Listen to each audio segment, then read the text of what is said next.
2021 started with lockdown 3, and therefore we had to focus a huge amount of energy and grant making on supporting people through that early period of the year. COVID has continued to be a huge part of our thinking, but overlaid across what we know to be the outstanding issues in the county.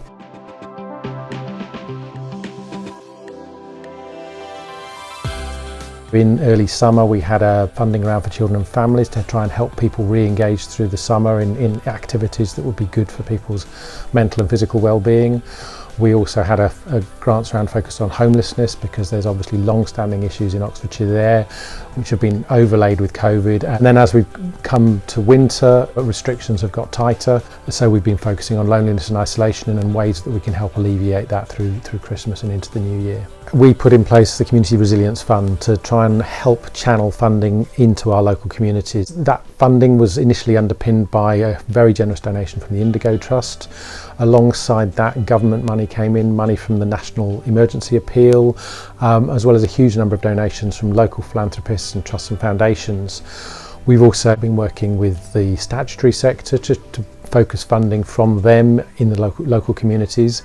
We had one elderly gentleman, his comment when we did the bingo event was, "This is the first time I've got dressed in 4 months." I mean, for young people, there's a tremendous boost in their confidence. There's a tremendous feeling of ownership. It's their village as well. We had to switch our services. We've always been very much face-to-face, and we've switched to delivering most of our advice by phone.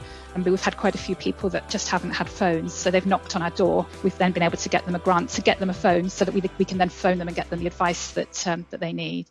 We had companies like Bidvest that contacted us that they had surplus food that they wanted to take off, and it wasn't just small amounts, it was pallets, 13, 14 pallets of cheese. We just did what we could and made sure that nobody went hungry. We do sound tennis, which is tennis for visually impaired people, with a ball which has ball bearings in and a slightly different way of playing it, but it's adapted, and it means that young people can get outside, get active and play a sport which they wouldn't be able to play anywhere else. We use education.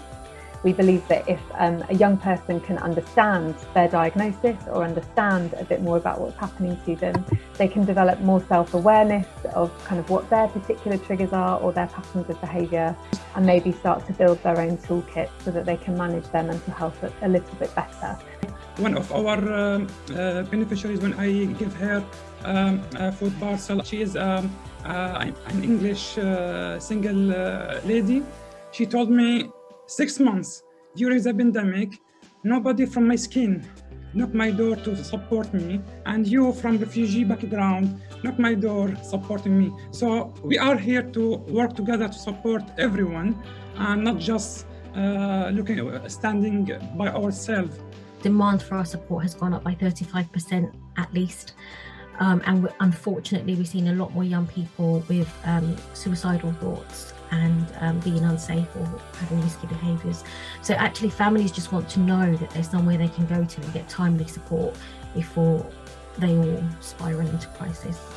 We've also seen huge success with pooled funds and collective funds like Step Change, where a number of philanthropists come together and put their money into a single pot, and that helps them be far more effective with their philanthropy by coordinating and focusing their funding strategically on organisations, in their case, who are able to make a step change in their delivery and have a greater impact in the future. We've managed to give out, I think we're up to 50 odd devices now, free of charge to members. That's been backed up with a lot of training and support. And through this step change, we've now been able to extend that for the next couple of years. Something that 180 has particularly noticed as a result of the pandemic is a rise in referrals from the primary school age range. There is this real kind of social and economic crisis, which not only impacts the children and young people we're working with, but with those parents, carers, with the teaching staff, which is why we are really trying to expand our offer of supporting professionals. Just the momentum and the energy that's come from being able to deliver those really essential changes on site. It's allowed as a team and as a board to be able to lift our eyes up a little more and think about what next. We've been really pleased to support a number of very important partnerships this year across Oxfordshire who have been working to address critical areas of inequality and need in the county. The support we provide to the partnerships enables the leading organisations in those areas, in those sectors, to come together, coordinate what they're doing and work strategically to try and address the inequality and disadvantage that we know is there.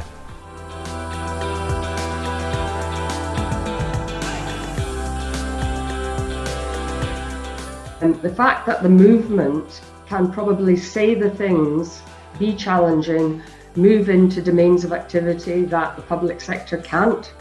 I think it's really healthy to have that challenge and also to harness the power of the general public, because a lot of people want something done about homelessness. I think it's great that the movement, the voluntary and community sector and the public sector can all complement each other in terms of finding these solutions together.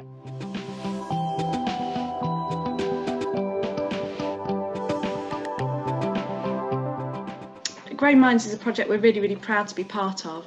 There was one particular mum who wasn't easily engaging with us, but once that relationship started to develop, she disclosed long-standing substance abuse difficulties, and just seeing her really progress. So whereas her older child was kind of hyper-vigilant, seeing that her behaviours calming down, she's more focused in class.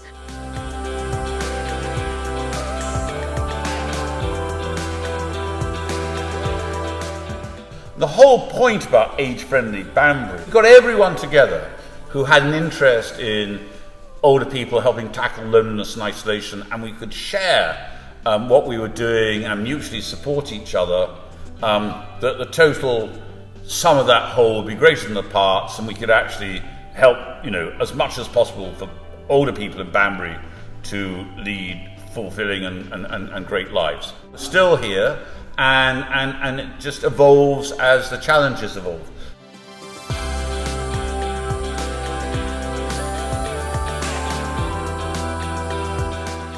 Getting Oxfordshire Online has been built at just the right time, because we've seen as part of the pandemic just how important it is that getting online is a need, not a luxury, for many people who are digitally excluded.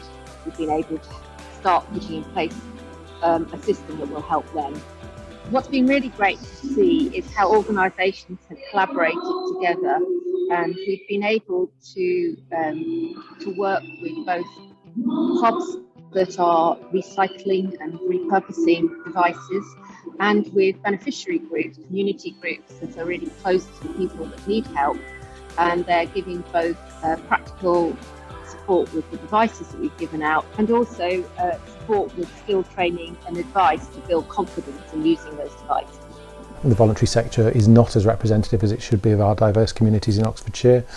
Our board is now more diverse following a number of recruitments, and we have a fantastic grants panel which brings together community representatives from local organisations and the local community who are the key decision makers around where funding goes. Anyone who's had contact with local community groups knows how incredible the work they do is, and to ensure that we have resilient, thriving communities in Oxfordshire, those groups need financial support and investment, and we can help channel and pool that investment and target it in the places that need it most across the county.